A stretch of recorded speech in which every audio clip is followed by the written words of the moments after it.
오늘 이 저녁에도 주의 전에 나오신 여러분을 축복합니다. 옆 사람과 한번 인사하겠습니다. 저녁에 만나서 반갑습니다. 잘 오셨습니다. 네, 많이 받으세요.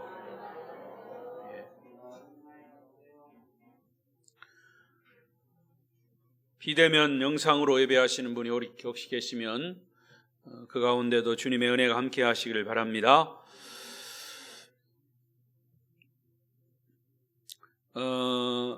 제가 아무리 살펴봐도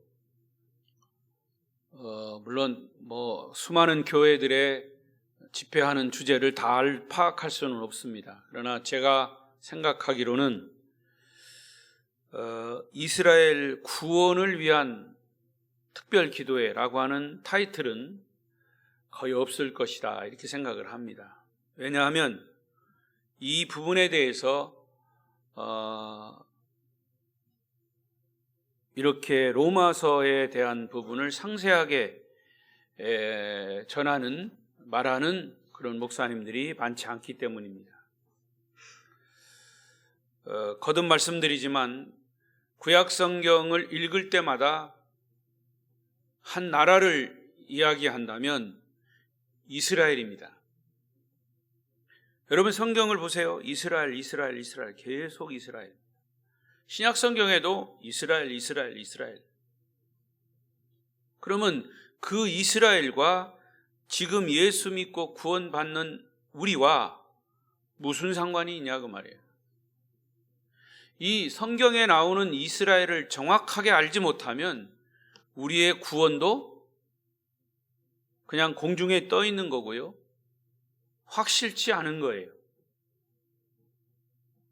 그래서 이게 다른 데에 있는 얘기가 아니라 성경에 있는 얘기를 우리가 좀 더 정확하게 알자. 지금 이스라엘에서 하마스와 전쟁이 계속 일고 있습니다. 남의 나라 이야기가 아니에요. 이것은 특히 성경에 기록된 이야기이면서 성경을 믿는 저와 여러분의 이야기일 수 있습니다. 그런 의미에서 저는 이 한 주간, 물론 한 주간 공부하면서 우리가 말씀을 들으면서 이것을 다 깨닫고 이해할 수는 없습니다. 그러나 이것이 분명히 그 이스라엘과 우리와 관계가 있다. 그래서 우리가 하나님께 기도를 하더라도 그 이스라엘이 메시아를 아직도 인정하지 않는 그 이스라엘이 예수를 인정하도록 그렇게 기도하자. 그러면서 그거는 이스라엘만을 위한 기도가 아니라 저와 여러분의 기도가 되고 여러분의 영성을 위한 기도회가 될 것입니다. 깨닫는 은혜가 되시기를 바랍니다. 제가 우리 이명국 안수집사님 첫 시간 이렇게 대표해서 기도하는데도 가슴이 뜨거워졌어요. 왜냐? 그동안 우리 집사님도 로마서의 말씀을 비롯해서 제가 전하는 말씀을 듣고 바로 깨달은 겁니다. 저 이스라엘이 메시아를 인정하지 않는 것을 알고 저 이스라엘 유대인 민족이 예수를 인정하고 예수를 고백하게 해달라고, 바로 그렇게 기도해야 된다는 것. 그 기도를 위해서 우리가 이 한 주간 함께 기도하는 것입니다. 할렐루야. 그래서 오늘부터 6일 동안 이스라엘 구원을 위한 이 말씀을 로마서 원래는 9장부터 해야 되는데 시간이 짧기 때문에 10장, 11장을 통해서 나누면서 기도 시간을 말씀을 나누도록 하겠습니다. 거듭 말씀드리지만 특별히 여러분들이 기억해야 할 것은, 염두에 두어야 할 것은 이 주제가 이스라엘 구원을 위한 기도회이지만 이스라엘만을 위한 기도회가 아니라 이스라엘을 위한 기도가 곧 여러분의 영성을 위한, 여러분의 말씀을 바로 깨닫기 위한 기도회임을 기억하시기 바랍니다. 어느 때보다도 이 기도할 때 그 어느 때보다도 지금 기도할 때임을 우리가 인식하시고 적극적으로 이 특별 기도회에 참여하시면서 함께 은혜를 나누시기 바랍니다. 오늘 주제와 같이 이 로마서 10장, 11장에 나타난 이스라엘은 지금의 저 싸움을 하고 전쟁을 하고 있는 그 이스라엘입니다. 지금도 하나님의 관심은, 성경의 눈으로 보면 지금도 하나님의 관심은 자칭 선민이라고 여기는 저 이스라엘 유대인에게 하나님의 관심이 있어요. 그렇다면 이 말은 여러분, 하나님이 여러분에게 관심이 있기를 원하십니까? 그러면 하나님이 가지고 있는 관심에 여러분이 그 관심을 기울이고 있으면 여러분에게 관심이 있는 겁니다. 그러니까 오늘 이 한 주간의 말씀을 통해서 하나님의 마음을 더 확실하게 깨닫는 그런 시간이 되시기를 축복합니다. 여러분이 어떤 마음으로 기도회에 임하느냐에 따라서 하나님은 반응하실 것입니다. 오늘 저녁 말씀의 주제는 하나님 아버지의 마음. 시작. 하나님 아버지의 마음. 바울은 로마서 9장에서 우리가 다 읽지 않았지만 9장에서 구원받아야 할 이스라엘 민족이 버림받고 버림받아야 할 이방인이 구원받게 된 이유를 분명히 밝히고 있습니다. 왜냐? 이스라엘은 구원의 주체이신 예수를, 메시아를 믿음으로 구원받으려 하지 않고 예수를 배척하고 그들은 율법과 자기들이 선민이고 전통과 종교적인 기득권, 자기들이 하나님의 선택한 백성이라고 하는 선민의식으로 구원받으려고 하고 있다, 그런 얘기입니다. 제가 이스라엘에 몇 번 갔다 왔습니다마는 그들이 가지고 있는 인식은, 유대인들은요, 그 이스라엘에서 태어나잖아요. 유대인 자녀로 태어나면 태어나는 순간 자기들은 구원받았다고 생각하는 거예요. 지금도 그래요. 자기는 선민이기 때문에, 이미 하나님이 선택한 백성이기 때문에 이미 자기들은 구원받았다고, 천국 백성이라고 생각하는 거예요. 그러나 그게 아닌 거 아시잖아요. 예수 그리스도를 통한 십자가와 부활을 통한 그를 믿음으로 구원을 얻는 거잖아요. 아멘? 그러나 그들은 예수를 메시아로 인정하지 않기 때문에 선민인 자기들이 태어나자마자 구원받는다고 생각을 하는 거예요. 얼마나 차이가 있습니까? 그러나 바울은 자기 동족 이스라엘이 메시아를 배척한 것에 대해서는 신랄하게 책망합니다. 오히려 예수를 전하는 유대인 바울이, 자기 동족 유대인들이 계속해서 바울을 죽이려고 했습니다. 그러나 바울은 하나님의 인도하심으로 죽었다가도 살아났어요. 부활했다는 게 아니라 죽을 만큼 두들겨 맞았다가도 살아나고 감옥에 갇혔다가도 살아나고. 왜? 하나님이 바울을 통해서 이방인을 구원하시기 위해서였습니다. 그래서 저와 여러분이 복음을 받아들인 거예요. 이방인이지만 바울의 복음 전함을 통해서. 그런데도 바울의 마음속에는 항상 자기 동족에 대해서, 예수를 배척한 동족에 대해서 그들이 구원을 얻어야 된다라고 하는 사실을 계속해서 전하고 있어요. 그것이 바로 로마서 9장, 10장, 11장이에요. 그러니까 여러분, 로마서 9장, 10장, 11장은 성경이 퍼즐로 다 맞춰져 있지만 화렴점정, 딱 눈알을 그리자면 용의 눈알을 그리듯이, 눈알을 그려야 용이 살아있는 것처럼 보이듯이 그것을 화룡점정이라 하잖아요. 마지막에 용의 눈을 딱 그리는 것처럼. 눈을 감고 있으면 어떻게 그려요? 눈 좀 떠요. 그러니까 여러분, 화렴정전처럼 이 이스라엘 유대인이 예수를 배척하지 않고 예수를 다시 받아들여야 한다라고 하는 것에 점을 딱 찍을 때 온 인류가 구원이 되고 예수 그리스도가 다시 이 땅에 재림하시는 겁니다. 그게 바로 유대인 회복이고 유대인의 구원이에요. 그러니까 이 로마서 9장, 10장, 11장은 바로 그 부분, 가장 중요한 핵심적인 부분. 이따가 이 수요일에도 말씀드리겠지만 거기 제목에 수요일 저녁 예배 제목 있듯이 이스라엘의 구원이 인류의 구원이다. 이 상관관계에 있어요. 이게 바울은 유대인 예수를 배척하는 유대인에 대해서 분노를 느끼고 있어요. 미움이 있어요. 그러나 그 동족을 향한 미움과 분노가 정말 미워서가 아니라 그 분노를 사랑으로 승화시킨 거죠. 예를 들면 모든 부모님들은 자기 자식이 잘못됐을 때, 잘못을 행했을 때 무섭게 사랑의 채찍을 듭니다. 그게 사랑의 징계예요. 정말 그 자식이 미워서가 아니라 이 자식이 잘 되기를 위해서 사랑의 매를 드는 거예요.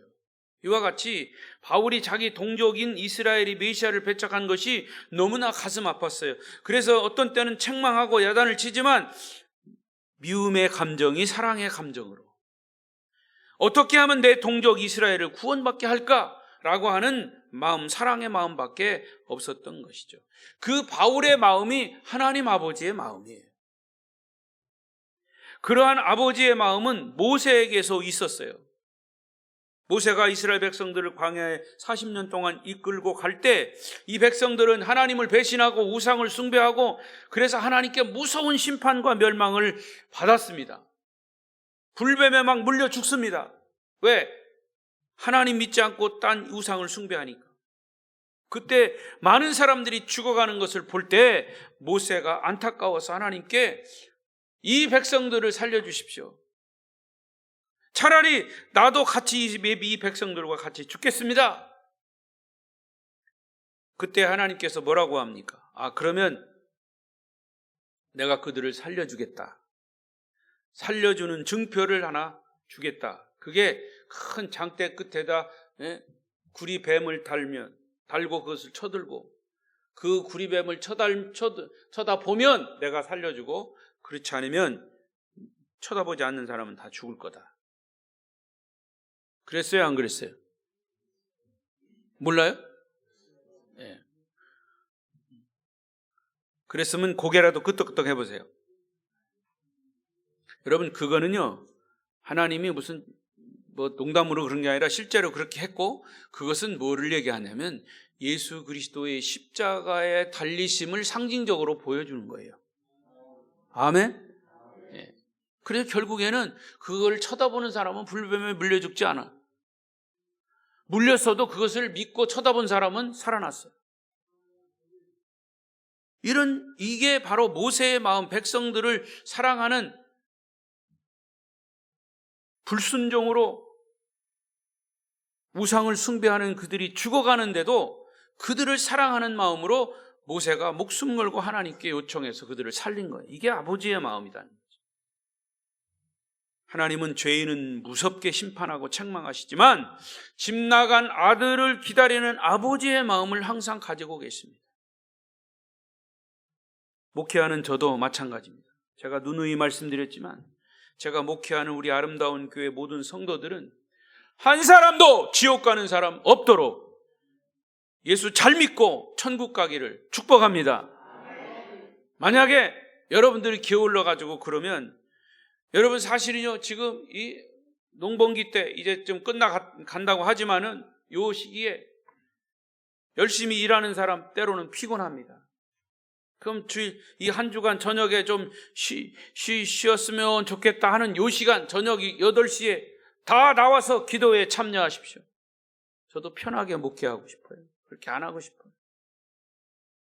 그러나 여러분 지금 어느 때보다도 하나님이 제게 주신 마음은 어느 때보다도 기도할 때예요. 기도할 때. 우리의 영성이 게으르고 나태할 때가 아니라 그 말입니다. 그래서 여러분의 믿음을 더욱더 북돋우기 위해서 이런 기도회에 한 주간이지만 열어놓고 여러분 나와서 기도하십시오. 여러분 그렇지 않으면 여러분 믿음이 땅에 떨어질 수도 있고 여러분 믿음이 흔들릴 수도 있고 이 하나님의 말씀을 들으면서 여러분의 영성을 키워가고 세워가고 긴장하고 주님 다시 오실 때를 기다리십시오 라고 외치는 것이 저의 외침입니다. 다른 아니라고 평안한 것에 넘어가지 마십시오. 이럴 때일수록 우리가 긴장하고 기도하고, 여러분 각자가 기도의 제목들이 많이 있을 겁니다. 기도의 제목들이 있는 사람이 저녁에 나와서 혼자 기도하는 사람도 물론 있겠죠. 그러나 이렇게 함께 공동으로 나와서 기도하며 말씀 들을 때 우리의 그 하나님의 말씀에 대한 더 믿음과 확신이 들게 되지 않겠습니까? 다시 말씀드립니다. 우리 아름다운 교회 모든 성도들은 한 사람도 복음 바로 믿고 지옥 가는 사람 없이 예수 잘 믿어 천국 백성 되시기를 축복합니다. 바로 그것이 아버지의 마음입니다. 사도 바울은 로마서 9장 1절에도 있었고 오늘 읽은 10장 1절에도 바울의 심정이 나타나 있습니다. 그 바울의 심정이 아버지 하나님의 심정이에요. 자, 로마서 9장 1절 2절을 먼저 보십시다. 시작. 내가 그리스도 안에서 참말을 하고 거짓말을 아니하노라. 나에게 큰 근심이 있는 것과 마음에 그치지 않는 고통이 있는 것을 내 양심이 성령 안에서 나와 더불어 증언하노니. 또 거기까지 2절. 이게 무슨 말이냐 하면 큰 근심과 마음에 그치지 않는 고통이 있다고 그랬어요. 그게 뭐냐? 이스라엘 유대인들의 구원이에요. 이 자기의 심정이에요. 그게 사실은 아버지의 마음이라는 거죠. 아버지의 고통이에요. 10장 1절을 보세요. 오늘 1절 시작. 형제들아, 내 마음에 원하는 바와 하나님께 구하는 바는 이스라엘을 위함이니 곧 그들로 구원을 받게 함이라. 9장에서 다시 10장으로 넘어오면서 바울은 자기 동족에 대한 그런 애틋한 마음을 가지고 하나님께 기도하는 심정, 내 마음에 소원하는 것, 내가 간절히 하나님께 기도하는 것은 이스라엘을 구원받게 하는 것이다. 바울은 근심과 고통, 9장에서 근심과 고통의 그 마음이 10장으로 넘어오면서 기도로 발전했습니다. 여러분, 내가 어떤 사람을 사랑하면 그 사람을 위해서 기도하게 됩니다. 그 상대를 사랑하느냐 미워하느냐를 구분할 수 있는 것은 그를 위해서 기도하느냐 기도하지 않느냐로 구분할 수 있어요. 우리가 서로 사람과의 관계가 좋지 않은 관계에서 화해를 했어요. 우리 예수 믿는 사람들이 그럴 수 있느냐? 화해를 했어요. 그런데 화해를 했어도 마음 한켠에는 서운한 점이 있어. 근데 그 화해가 다 완전한 화해가 됐다라고 하는 것은 무엇을 보고 알 수 있냐? 그 사람을 위해서 내가 기도하고 있느냐? 그걸 보면 진짜 화해가 이루어졌고 그 사랑을 이제 그 사람을 사랑한다라고 하는 증거는 그 사람을 위해서 한마디라도 중보하며 기도하는 거예요. 그래서 바울은 유대인들을 위해서 간절히 기도하는 거예요. 하나님, 이스라엘을 버리지 마십시오. 포기하지 마십시오. 한 번만 더 기다려 주십시오. 이스라엘이 매를 맞더라도 돌아오게 될 것입니다. 이런 표현이 딱 떨어지는 표현인지는 몰라도 이스라엘이 저렇게 전쟁을 통해서 고통을 겪습니다. 그런데 이스라엘이 전쟁을 겪는 것은요, 한두 번의 전쟁이 아니에요. 2000년 역사를, 그 이스라엘이 독립되기까지, 1948년 5월 14일 독립되기까지 전 세계에 흩어져 가지고 유대인들이 그 얼마나 큰 핍박을, 대표적인 것이 이 독일 나치에 600만 명이 학살당한 거예요. 이스라엘을 잘 모르는 우리 한국 사람들도요, 괜히 물어보면 이스라엘 사람들 밉다고 그래요. 지금도 어떤 사람들은 저 하마스를 지지합니다. 하마스는요, 쉽게 말해서 그 조그만 정치 단체예요. 테러 단체예요. 이스라엘과 싸움 거는 거는, 이 하마스라고 하는 단체는 이스라엘 전체를 이슬람 나라로 만들겠다라고 하는 나라예요. 정치 테러 단체예요. 그런 단체를 이스라엘이 가만두겠습니까? 2000년 동안 나라 없이 흩어졌다가 다시 독립이 돼서, 이 독립된 것도 이사야서나 예레미야서에 다 하나님의 말씀으로 나와 있는 거예요.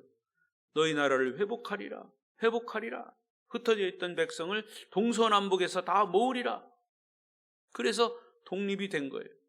그럼에도 불구하고 끊임없이 그 아랍과 주위의 이슬람 나라들이 이스라엘을 계속 공격하는 겁니다. 결국 그 이스라엘은 왜 그렇게 힘들게 고통을 받고 하는 것인가? 성경적인 눈으로 보면 그들이 결국에는 그렇게 매를 받는 것은 메시아를 인정하라는 거예요. 하나님의 매예요. 자, 어떻게 진행될지 모르지만 우리는 성경적인 눈으로 보자 그 말입니다. 집을 나간 자식이 죄를 짓고 사형 선고를 받았습니다. 이제 그 자식은 인생이 끝난다고 할지라도 그 부모는 한결같이 자식을 사랑하는 마음을 가지고 있습니다. 이게 바울이 유대인을 사랑하는 마음이에요. 하나님이 유대인을 사랑하는 마음이에요. 그러면 사람들은 쉽게 얘기합니다.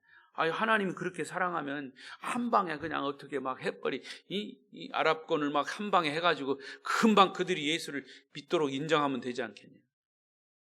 그랬으면 나도 좋겠어요. 그러나 하나님의 마음은 우리가 할 수가 없는 거예요.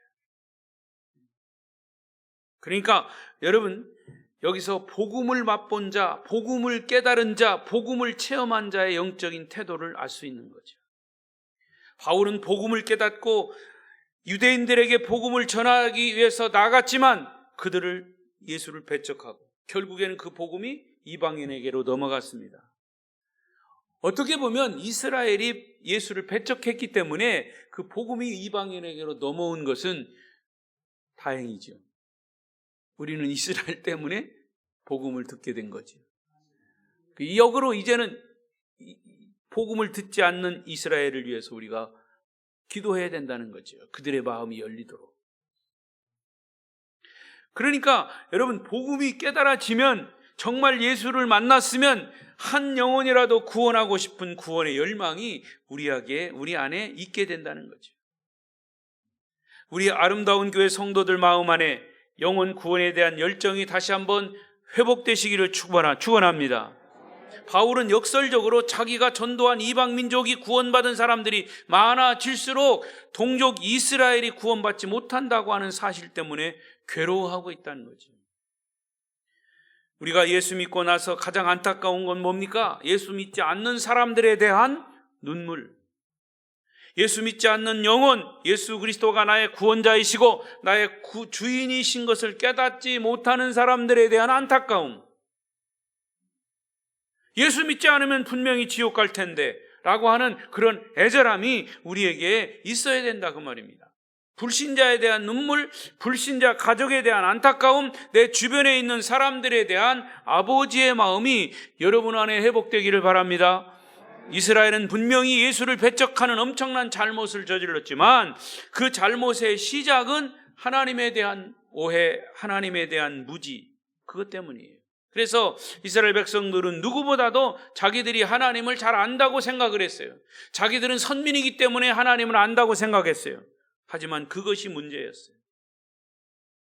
여러분, 저와 여러분은 처음부터 하나님에 대해서 아는 것이 별로 없었어요. 하나님에 대해서 무지했어요. 지금도 하나님에 대해서 다 몰라요. 우리가 알고 있는 지식을 가지고 하나님을 그냥 평가합니다. 따라서 이방인들은 종교적으로, 행위적으로 주장할 것이 아무것도 없어요. 오히려 우리는 가난하고 겸손한 마음으로 복음을 듣고 예수를 구세주로 영접했어요. 누구 말로 참 쉽죠? 우리는 쉬운 것 같아도 믿지 않는 사람은 참 예수 믿기 어려워요. 그런데 이스라엘은 더 어려워요. 율법과 종교적인 행위, 전통, 형식 이런 것으로 구원받는다고 그들이 머릿속에 꽉 박혀 있어요. 우리는 선민이기 때문에 하나님은 이미 우리는 태어나자마자 구원을 받았다고 생각합니다. 그러나 문제는 여러분, 그 열정과 그 열심이 하나님과 점점 더 멀어지게 만들었어요. 그래서 바울은 더 고통스러운 것이죠.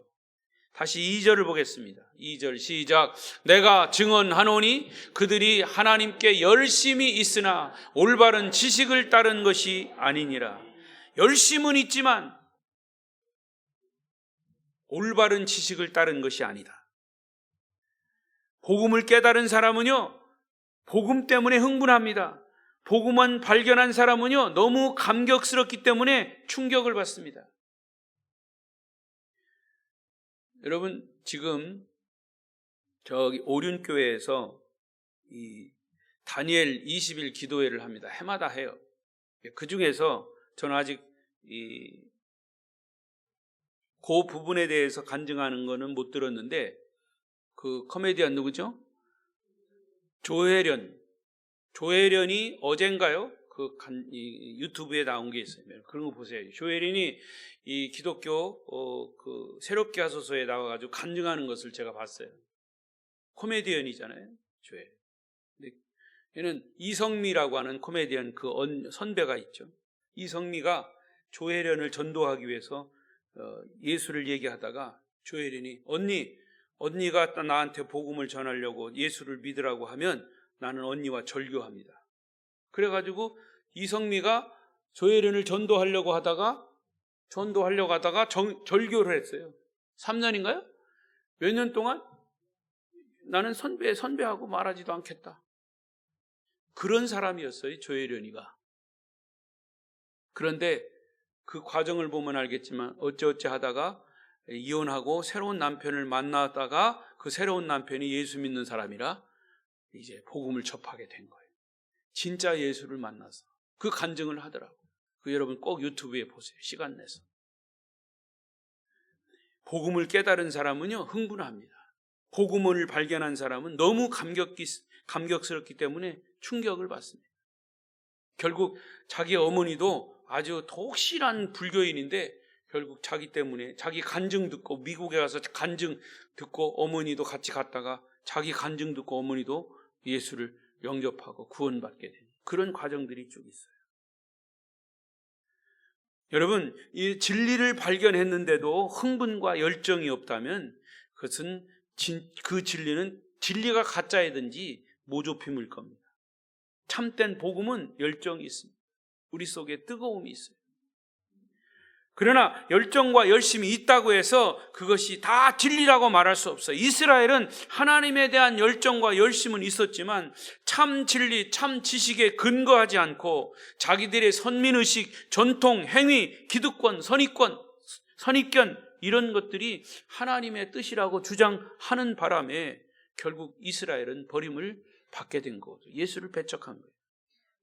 비극이죠. 그들의 하나님에 대한 무지에서 비롯된 겁니다. 여기 말씀이 그거예요. 하나님께 열심은 있으나 올바른 지식을 따른 것이 아니니라. 여러분, 이것을 우리에게 적용한다면 마찬가지예요. 교회 오래 다닌 것도 중요하고 내가 지난날 열심히 신앙생활한 것도 중요하지만 그보다 더 중요한 것은 바로 지금이라는 겁니다. Here and now, 지금 여기. 과거에 내가 아무리 은혜 받았어도 그게 무슨 상관이에요? 지금 여러분 과거에 은혜 받은 것이 지금 여러분에게 어떤 영향을 끼치고 있습니까? 내가 성령 안에 있느냐, 복음 안에 있느냐, 예수님의 뜻대로, 하나님의 뜻대로 사냐? 하나님 중심으로 사는 것보다도 자기 중심으로 사는 것이라면 이제는 우리의 삶의 방법을 수정해야 합니다. 이스라엘이 열심은 있지만 바른 지식에 이르지 못한 이유가 무엇이냐? 3절은 말씀하고 있어요. 시작. 하나님의 의를 모르고 자기 의를 세우려고 힘써 하나님의 의에 복종하지 아니하였다. 뭐라고요? 하나님의 의를 모르고 자기 의를 세우려고 힘써 하나님의 의에 복종하지 아니했다. 이 말은 내가 신앙생활하는 것이 하나님의 의를 따르는 것이냐, 내 의를 따르는 것이냐, 그거예요. 하나님의 의를 모르고 그랬어요. 여러분, 하나님의 의에 대해서 얼마나 알고 계십니까?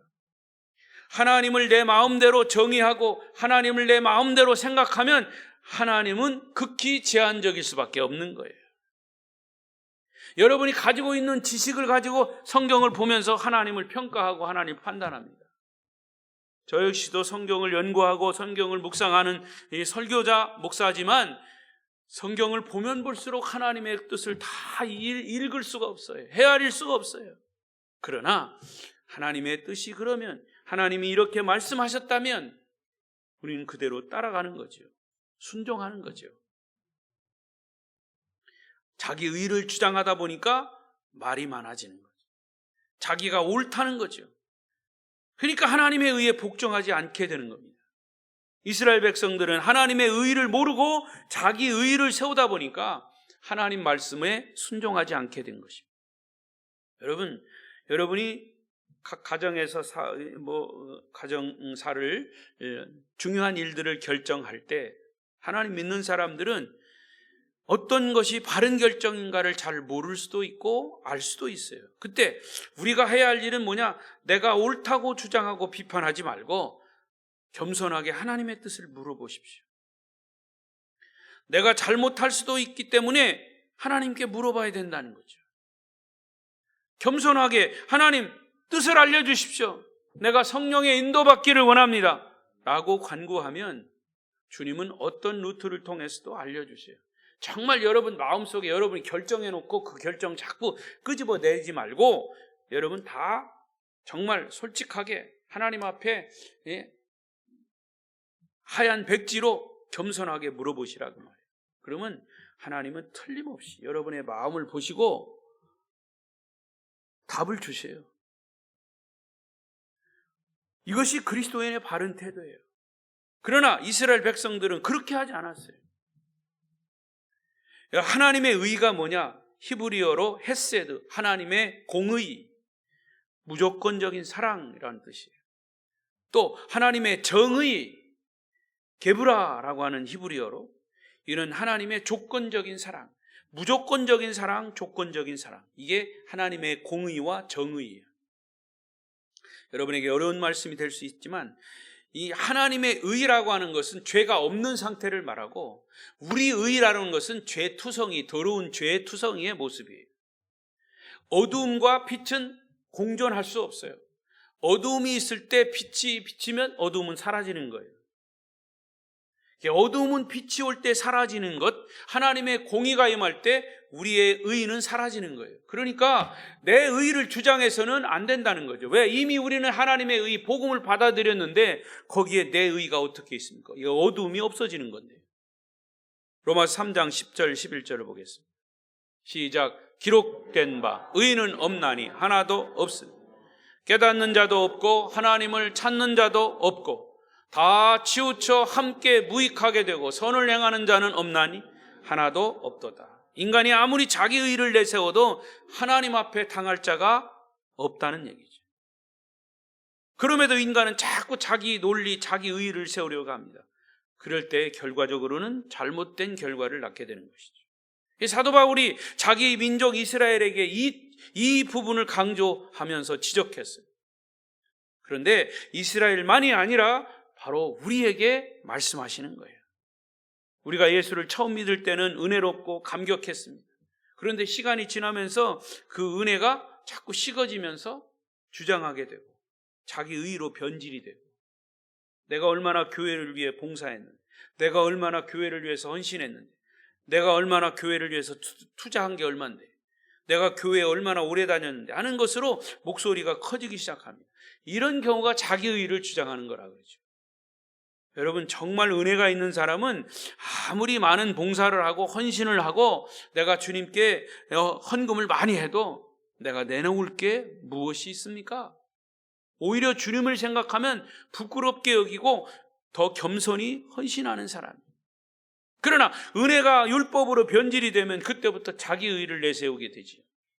큰 소리가 나기 시작합니다. 남을 비판하기 시작합니다. 남을 정죄하기 시작합니다. 그렇게 된 것은 율법적인 인간으로, 은혜로운 인간에서 율법적인 인간으로 돌아갔기 때문이에요.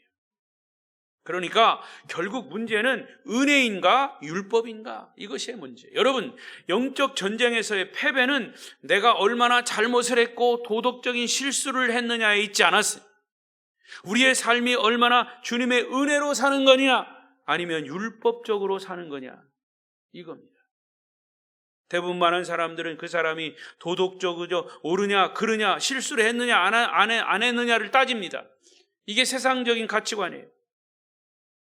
하지만 제일 더 무서운 것은 영적인 실패는 율법으로 돌아가는 것이, 하나님을 믿으면서도 겸손함이 없고 은혜가 없고 기도가 없고 예배도 없고 교만이 앞서고 오만이 앞서는 것이 제일 무서운 겁니다. 마귀는요, 그런 것들을 사용합니다. 바울이 로마서에서 처음부터 마지막까지 일관적으로 주장하는 것이 뭐냐? 율법적으로 돌아가지 마십시오. 당신이 은혜로 구원을 받지 않았습니까? 죄인이었는데 하나님의 자녀가 되지 않았습니까? 감사하십시오. 기도하십시오. 구원받은 것을 하나님께 찬양하십시오. 순종하십시오. 겸손하십시오. 은혜로 하나님의 나라와 의를 이루는 것입니다. 이게 바울의 주장이에요. 결국 우리 신앙인들은 이 두 가지 영적 싸움을 계속해 나가는 것입니다. 하나님의 의냐, 내 의냐. 하나님의 의에 순종하느냐, 내 의에 순종하느냐. 이것이 싸움이에요. 이 두 관계는 우리가 주님 앞에 설 때까지 계속된 싸움일 겁니다. 그래서 마귀는 순간적으로 계속해서 우리를 공격합니다. 야, 너는 자존심도 없냐? 너는 자존심도 없어? 너 아무개가 그렇게 말한 거, 너 그거 듣고 너 기분 나쁘지 않았어? 이게 뭐예요? 자기 의를 내세우라는 거예요. 마귀의 그 무기입니다. 여러분, 하나님의 의에 순종하는 자만이 진정한 승리자이고 구원을 얻게 될 것이고 영생을 얻게 될 것입니다. 반대로 자기 중심으로 자기 의를 끝까지 내세우는 사람은 얻었던 구원도 잃게 되는 겁니다. 여러분, 어떤 선택을 원하십니까?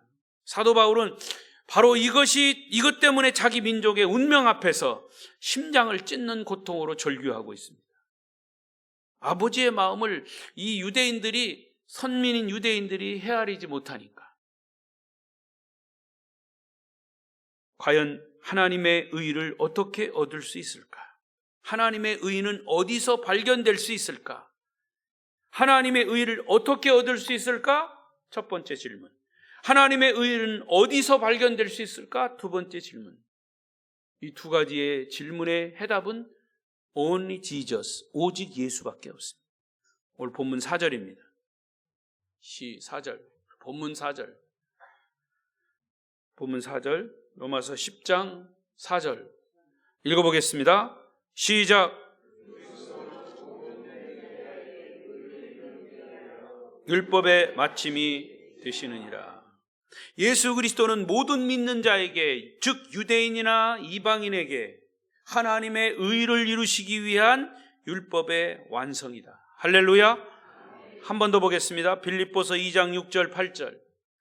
시작. 그는 근본 하나님의 본체시나 하나님과 동등됨을 취할 것으로 여기지 아니하시고 오히려 자기를 비워 종의 형체를 가지사 사람들과 같이 되셨고 사람의 모양으로 나타나사 자기를 낮추시고 죽기까지 복종하셨으니 곧 십자가에 죽으심이라. 할렐루야.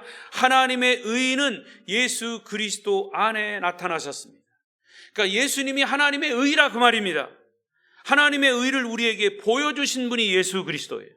따라서 누구든지 예수 그리스도를 믿는 자는 하나님의 의를 보게 될 것이고 하나님의 의를 나타내게 될 것입니다.